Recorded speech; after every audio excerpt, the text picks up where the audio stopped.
Ce dessert est tellement bon qu'il est difficile de n'en manger qu'un seul, idéal pour toute la famille. Dans mon mixeur, je vais commencer par ajouter 250 ml de lait. J'ajoute 395 g de lait concentré, en utilisant une spatule pour bien racler tout le contenu. Ensuite, j'ajoute 200 g de crème fraîche, que je verse lentement pour éviter les éclaboussures. Puis, j'incorpore 50 g de noix de coco râpées. Je referme le mixeur et mélange le tout jusqu'à obtenir une texture lisse. Maintenant, j'ajoute 24 g de gélatine préalablement hydratée, préparée selon les instructions du paquet. Je referme le mixeur et je mixe à nouveau pour bien mélanger. Voilà, tout est bien mélangé, alors je retire le bol du mixeur. Je verse cette préparation dans un grand récipient de service. Je verse soigneusement toute la préparation à l'intérieur.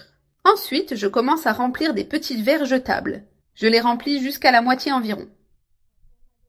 Je continue de remplir chaque verre à moitié, un par un. J'utilise toute la préparation jusqu'à ce que chaque verre soit à moitié rempli.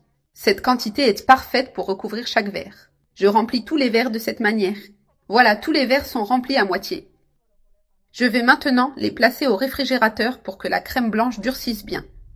Ensuite, je verse encore 395 g de lait concentré. Cette fois, je vais préparer une deuxième couche de saveurs différentes.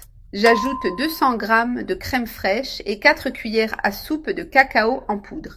J'ajoute également 250 ml de lait. Comme pour le mélange à la noix de coco, celui-ci sera au chocolat en adaptant simplement les ingrédients. Je mixe bien le tout jusqu'à homogénéité. Voilà, le mélange est prêt.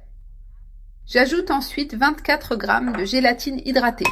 Je referme le mixeur et je mixe à nouveau pour incorporer la gélatine. La gélatine est maintenant bien mélangée. Comme pour la première partie, je verse le mélange dans un récipient de service. Je commence à remplir les verres, en complétant chaque verre par-dessus la première couche blanche. Je remplis jusqu'au bord en ajoutant cette couche au chocolat, avec précaution pour éviter tout débordement. Je remplis chaque verre avec cette deuxième couche de chocolat. Ce dessert est parfait pour les fêtes d'anniversaire. Les enfants l'adorent et il est toujours spectaculaire. C'est vraiment délicieux et ça plaît à tout le monde. J'ai rempli tous les verres correctement. Maintenant, je les place de nouveau au réfrigérateur. Laissez-les refroidir pendant 2 heures, jusqu'à ce que la couche supérieure soit bien ferme. Et voici mon délicieux dessert en verrine, Navaditi. Il est bien ferme. Je vais en retirer un pour vous montrer. Regardez comme il est bien pris. Je fais une petite entaille dans le verre. Et le dessert se démoule très facilement. Voyez comme il est joli. J'ai retiré le dessert du verre. Regardez ceci.